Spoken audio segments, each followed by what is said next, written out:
Hey folks, Alex McMahon here of Evolve Nutritional Therapy. Today what we're going to be discussing is one of the largest barriers that I hear from people as to why they can't stick with their nutrition plan. And typically that's going to be going out to eat. Most of the time people don't know where to eat and what to order, and then also how they can use nutrition at restaurants to stay on course and to meet their needs. So what we're going to be covering in today's video is what to do before you go out to eat to ensure success. The next video, we're going to be covering what to do at the restaurant. And then in the third video, we're going to be covering safe dishes to get at a multitude of different restaurants. So for today, before you go out to eat, number one is going to be to eat a small snack. I'm not saying to eat so much that you get there and you're not hungry, but eat a little something so that you're not absolutely famished when you arrive at the restaurant and you find yourself tempted by some of the crappy chips and breads and appetizers and things like that.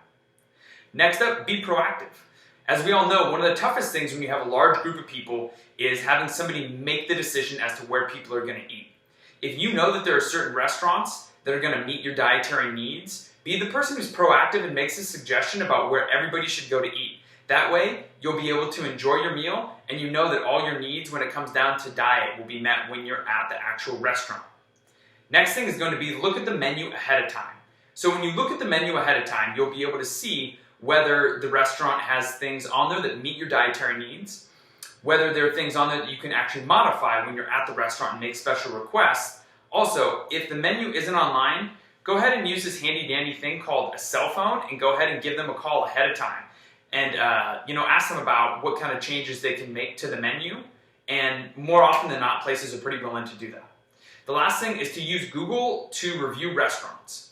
So this is really helpful because what you can do is literally just plug in the city that you're in, your dietary restriction or what you're trying to avoid, and then the word restaurants, and it will pull up a whole bunch of restaurants that will meet your needs. What you can do from there is go into their reviews and look at how friendly they are to people who have dietary restrictions or how friendly they are to people who make special requests on the menu, and that can help you decide whether that's someplace that you will want to eat at or someplace that you will want to avoid.